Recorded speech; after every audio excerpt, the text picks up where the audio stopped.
నమస్కారం. నేను మీ సిరి. Welcome to నిన్ను కోరి. ఈరోజు కథ ప్రేమ చదరంగం ఎపిసోడ్ 132.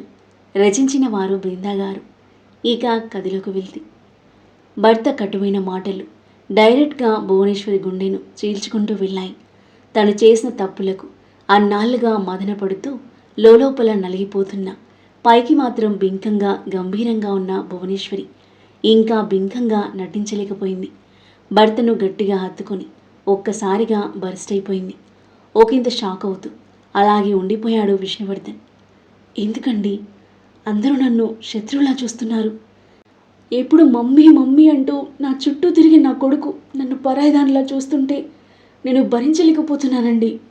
మీరు ఇంట్లో వాళ్ళు నన్ను లెక్క చేయకుంటే నా గుండె తట్టుకోలేకపోతుంది. నేను ఎవరికి అక్కర్లేదా? నాతో సరిగ్గా మాట్లాడాడు. నేను మాట్లాడినా పొడి పొడిగా మాట్లాడతాడు. అయినా సరే తట్టుకున్నాను. కానీ 27 ఏళ్ళు పెంచిన ఈ తల్లికి ఒక్క మాట కూడా చెప్పకుండా అలా ఇలా వెళ్తాడండి? నాతో బంధం తెంచేసుకున్నాడా? బోరుమంది భువనేశ్వరి. ఆమె కంట ప్రవహిస్తున్న కన్నీరు అతని షర్ట్ను తడిపేస్తున్నాయి. ఎప్పుడూ గంభీరంగా ఉండే భువనేశ్వరి అలా బ్రేక్ అయిపోయి బోరున విలపిస్తుంటే విష్ణువర్ధన్ ప్రాణం చివుక్కుమంది. మనసుకు బాధగా అనిపించిన అదేమీ పైకి కనిపించకుండా గంభీరం నటిస్తూ ఆమె భుజాలు పట్టుకుని దూరం జరిపాడు. చేయాల్సిందంతా చేసి ఇప్పుడేం చేయం లాభం భువనా? వాడు దూరం పెడుతుంటే తట్టుకోలేకపోతున్నావా? బాధ నీ ఒక్కదానికేనా? మిగతా వాళ్ళది బాధ కదా? నీచంగా అవమానించి ఇంట్లో నుండి పంపించినప్పుడు మన కోడలు ఎంత బాధపడుంటుంది. కన్నతల్లే భార్యను అవమానించి తన ఇంట్లో నుండి వెళ్ళే పరిస్థితి తీసుకొచ్చినందుకు నీ కొడుకు ఎంత బాధపడుంటాడు. వాళ్ళని చూసి నేను ఇంటిలిపాది ఎంత బాధపడుంటాం. మా అందరి బాధ కనిపించలేదా నీకు? కనిపించినా పైశాచిక ఆనందం పొందావు కదా. ఇప్పుడు వాడంటే నీకు ప్రేమ ఉన్నట్టు ఎందుకు ఈ కొత్త నాటకాలు? భర్త మాటలకు చురుకుగా చూసింది భువనేశ్వరి. ఏం మాట్లాడుతున్నారండి? నాకు వాడి మీద ప్రేమ లేదా? నాటకాలు ఆడుతున్నానా? అడిగింది విస్తుపోయి. అవును, నీకు వాడంటే అంత ప్రేమే ఉంటే ఆ రోజు వాడిని ఇంటి గడప దాటనిచ్చేదానివే కాదు. నిజంగా ప్రేమే ఉంటే వాడిని ఇంటికి తీసుకురావడానికి ప్రయత్నాలు చేసేదానివి. అవేవి నువ్వు చేయలేదే. వాడు ఎక్కడైనా ఉండని నాకేం సంబంధం అన్నట్టుగా ఉన్నావు. నీ మాటలతో చేతులతో వాడిని ఏదో ఒక విధంగా హర్ట్ చేస్తూనే ఉన్నావు. వాడికి ప్రాణమైన కోడల్ని వాడికి దూరం చేయాలని చూసావు. నానా రకాలుగా అవమానించి తనని పంపించేశావు. కొడుకు కోడలి ఇంటికి దూరం అయ్యి 4 నెలల పైన అయింది. అయినా ఇంటికి తీసుకురావాలన్న ఆలోచన నీకు లేదు. అసలు వాళ్ళు రావడమే నీకు ఇష్టం లేదు.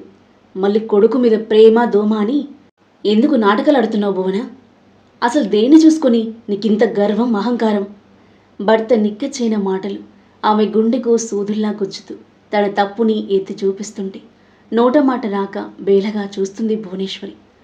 నువ్వు ఎవరిని లెక్క చేయవు, కానీ నిన్నందరూ లెక్క చేయాలా? నువ్వు ఎదుటి వారికి ఏదిస్తే అదే నీకు తిరిగి వస్తుంది. నువ్వు నీ కొడుకు నుండి ప్రేమ కోరుకుంటే అదే ప్రేమను నువ్వు తిరిగి ఇవ్వాలి. తల్లంటే కొడుకు సంతోషం కోసం ఏదైనా చేసేలా ఉండాలి, కానీ సంతోషాన్ని వాడికి దూరం చేయడం కాదు. వాడు నీకు ఈ ఇంటికి చాలా దూరం అయ్యాడు. ఆ దూరం శాశ్వతం అవ్వకూడదని నువ్వు కోరుకుంటే, వాడిపై నీకు నిజంగా ప్రేమ ఉంటే, నువ్వు చేసిన తప్పుకి కాస్తంతైన పశ్చాత్తాపం నీలో ఉంటే ఆ తప్పు ఎలా సర్దిద్దుకోవాలో నీకు బాగా తెలుసు. ప్రేముంది అని మాటలు చెప్పడం కాదు, చేతల్లో చూపించు. కాస్త సీరియస్గా చెప్పేసి విష్ణువర్ధన్ బయటకు వెళ్ళగా బెడ్పై కూలబడింది భువనేశ్వరి. తన కొడుకు తనని దూరం పెట్టడం అస్సలు భరించలేకపోతుంది. అదవ్ ఇష్యూలకు పెళ్ళైనప్పటి నుండి తను చేసిన ప్రతి గొడవ ఆమె కళ్ళ ముందు మెదులుతుంటే, తన తప్పు ఒక్కొక్కటిగా తనకి అర్థమవుతుంటే ఆమె హృదయం మోయలేని భారంగా మారింది. పంతంతో అహంతో కొడుకు కోడల్ని దూరం చేసుకున్న తన మీద తనకే కోపం మొదలైంది.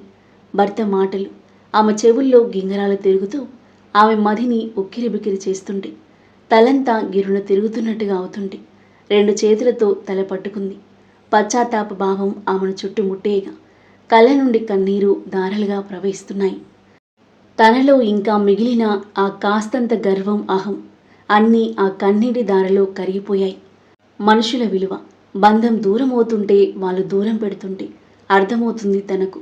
తను దూరం కొట్టినప్పుడు వాళ్ళ మనసు ఎంతలా బాధపడిందో ఇప్పుడు ప్రత్యక్షంగా తను అనుభవిస్తుంటే తెలుస్తుంది తనకి. ఏదో నిర్ణయం తీసుకున్న దానిలా భారంగా ఊపిరి తీసుకుని వదిలి విష్ణువర్ధన్ కోసం బయటకు కదిలింది. గార్డెన్లో కూర్చొని పేపర్ చూస్తున్న విష్ణువర్ధన్ భువనేశ్వరి తన ఎదురుగా వచ్చి నిలబడేసరికి పేపర్ నుండి తలెత్తి ఆమె వైపు చూశాడు. ఏమండి, మనం చెన్నై వెళ్దాం. భువనేశ్వరి మాటలకు సూటిగా చూస్తూ. ఎందుకు? వాళ్లకు మనశ్శాంతి లేకుండా చేయడానికా? అంటూ పేపర్ పక్కన పెట్టాడు విష్ణువర్ధన్. ఆక్రోషంగా చూసింది భువనేశ్వరి. ఆమె కళ్ళలో నీళ్లు నిండితే ముక్కు పుటాలు అదురుతున్నాయి. మూతి బిగుసుకుంది. ఏంటి మళ్ళీ? అన్నాడు అసహనంగా. ఎందుకండి చచ్చిన పామును ఇంకా చంపుతారు? అంది బేలగా. నువ్వు చచ్చిన పాములా నాకు అనిపించట్లేదు భువన, అన్నాడు అనుమానంగా చూస్తూ.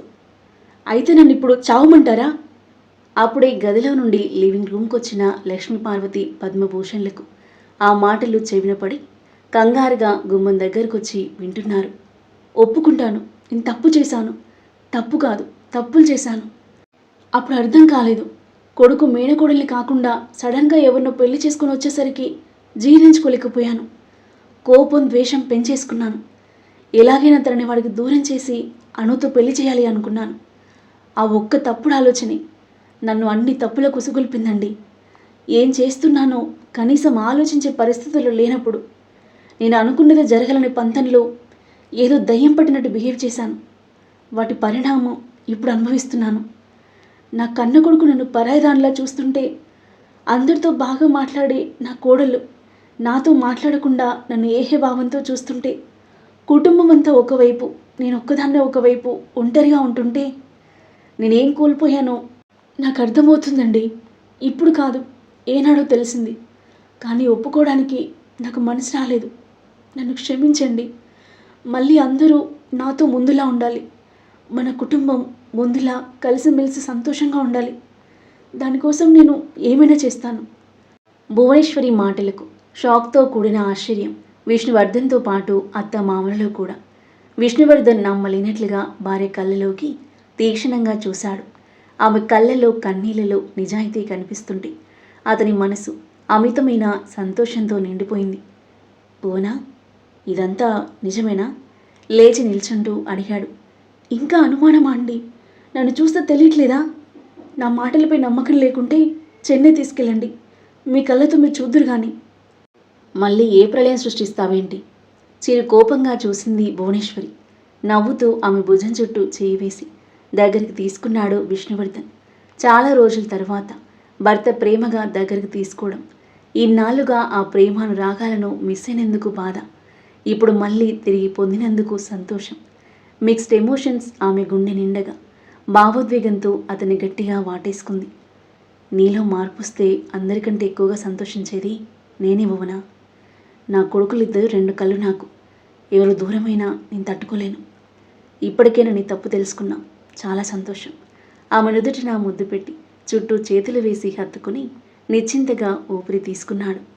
కోడలిలో వచ్చిన మార్పుకి సంతోషంగా ఫీల్ అవుతూ మొహాలు చూసుకున్న లక్ష్మీపార్వతి పద్మభూషణ్లు నిశ్చింతగా నవ్వుతూ లోపలికి మళ్ళారు. ఇవ్వండి, చెన్నై బయలుదేరదాం పదండి, అంది అతని వదులుతూ. లేడికి లేచిందే పరుగా, మెల్లిగా వెళ్దాంలే, అంత తొందర ఎందుకు? వాళ్ళని కలిసి మాట్లాడితే కానీ నా మనసు శాంతించదండి. వెళ్దాం. ఈరోజు ఆఫీస్లో ఇంపార్టెంట్ మీటింగ్స్ ఉన్నాయి. అదవ్ లేడు కదా, నేనే మేనేజ్ చేయాలి. రేపు మార్నింగ్ వెళ్దాం. అప్పటిదాకా కాస్త ఓపిక పట్టు. సరే రండి, టిఫిన్ చేద్దాం, ఆకలిగా ఉంది. భువనేశ్వరి కళ్ళనీళ్ళు తుడుచుకుంటూ లోపలికి నడవగా హ్యాపీగా నవ్వుతూ చూస్తూ తన వెనకాల కదిలాడు విష్ణువర్ధన్. మరోవైపు ఇషు అదవ్ వాళ్ళు చెన్నైకి చేరుకున్నారు. చెన్నై ఆఫీస్కి దగ్గరలో ఉన్న హోటల్లో తన స్టాఫ్కి ఇషు స్టే అరేంజ్ చేయడంతో వాళ్ళు హోటల్కి వెళ్ళిపోగా మనస్విని సుగుణమ్మతో పాటు అనంతింటికి చేరుకున్నారు అదవ్ ఇషు. వాళ్ళ రాక కోసమే గార్డెన్లో ఎదురు చూస్తున్న అనంత్ భూమి చిరునవ్వుతో ఎదురుగా వెళ్ళి అందరినీ హ్యాపీగా రిసీవ్ చేసుకున్నారు. రండి పిన్ని, మనస్విని చేయందుకొని నవ్వుతూ లోపలికి నడిచింది భూమి. ఆరోగ్యం బాగుంటుందా అమ్మా? పిన్ని, మొన్నే స్కానింగ్కి వెళ్ళొచ్చాం, అంతా బాగానే ఉంది అని చిరునవ్వుతో బదిలిచ్చింది భూమి. వాళ్ళకి సపరేట్ రూమ్స్ చూపించి వాళ్ళు ఫ్రెష్ అయ్యి వచ్చాక అందరూ కలిసి టిఫిన్ చేసేశారు. వర్క్ రేపటి నుండి స్టార్ట్ చేద్దాం, ఈరోజు హాయిగా రెస్ట్ తీసుకోండి. అనంత్ మాటలకు చిన్నగా నవ్వి అలాగే బావా అంది ఇషు. అన్నదమ్ములిద్దరూ ఒక దగ్గర చేరి మాటల్లో పడితే ఆడవారు ఒక దగ్గర చేరి ఇంట్లో విషయాలు చర్చించుకుంటూ ఉండిపోయారు. లంచ్కి ఇషు భూమిలకు రెస్ట్ ఇచ్చి సుగుణమ్మతో పాటు కిచెన్లో చేరిన మనస్విని అందరికీ ఇష్టమైన నాన్ వెజ్ వంటలను ప్రేమ రంగరించి టేస్టీగా చేసి తనే స్వయంగా వడ్డించింది. భూమితో సహా అందరూ స్టమక్ ఫుల్గా తినేశారు. సరదా కబుర్లతో రోజు ఇట్టే గడిచిపోయింది. అనంత్ భూమి ఫ్రీగా మాట్లాడుతుండడంతో మనస్విని కూడా అక్కడ కంఫర్టబుల్గా ఫీల్ అవ్వసాగింది. అందరూ ఎవరి గదుల్లోకి వాళ్ళు వెళ్ళగా డోర్ లాక్ చేసి తమ గదిలోకి వెళ్ళాడు అనంత్. చిరునవ్వుతో చూస్తున్న భూమి పక్కన వాలిపోయి, ఈరోజు ఫుల్ ఖుషీగా ఉన్నట్టున్నావు, వెలిగిపోతుంది ఫేస్ అన్నాడు. అందరూ ఉంటే ఆ హ్యాపీనెస్సే వేరండి. అదోవాళ్ళు కూడా మనతో పాటే ఇక్కడే ఉండిపోతే ఎంత బాగుంటుంది కదా. ఇక్కడ బాగానే ఉంటుంది. వాళ్ళ ఆఫీసుల సంగతి ఏంటి, ఎవరు చూసుకుంటారు? మీ బాబు చూసుకుంటాడా ఏంటి? నవ్వుతూ అన్నాడు. చాలండి అంది మూతి ముడుచుకుని. వాళ్ళు ఇక్కడ ఉండడం కుదరదు, కానీ మనం అక్కడికి వెళ్ళొచ్చు, వెళ్దామా? అమ్మో వద్దులేండి అంది భూమి వెంటనే. ఎందుకు? మా మమ్మీ అంటే భయమా అడిగాడు ఆమె చెంపపై వేలితో రాస్తూ. అత్తయ్య గురించి కొంచెం భయం, కానీ మీ గురించే ఎక్కువ భయం. నా గురించా? కనుబొమ్మలు ముడివేసి అడిగాడు. అవును, ఇక్కడికి వచ్చాక మీరు చాలా మారిపోయారు. ఫ్రెండ్స్ ఎక్కువ లేరు కాబట్టి తాగడం తిరగడం అన్నీ తగ్గి ఆఫీస్ పనులు శ్రద్ధగా చూసుకుంటున్నారు. నన్ను కూడా బాగా చూసుకుంటున్నారు. అదే అక్కడ మీకు ఫ్రెండ్స్ ఎక్కువ, వాళ్ళతో చేరితే మళ్ళీ ముందులా అయిపోతారేమో అని భయం. నువ్వు చెప్పింది కొంతవరకు కరెక్టే, కాకపోతే ఇక్కడ ఫ్రెండ్స్ తక్కువగా ఉండడం వల్ల నేను మారలేదు. నేను మారాలి అనుకున్నాను కాబట్టి మారాను, నీకోసం మారాను. ఒకసారి నాలో చేంజ్ వచ్చాక ఇప్పుడు హైదరాబాద్కి వెళ్ళినా నేను ఇలాగే ఉంటాను.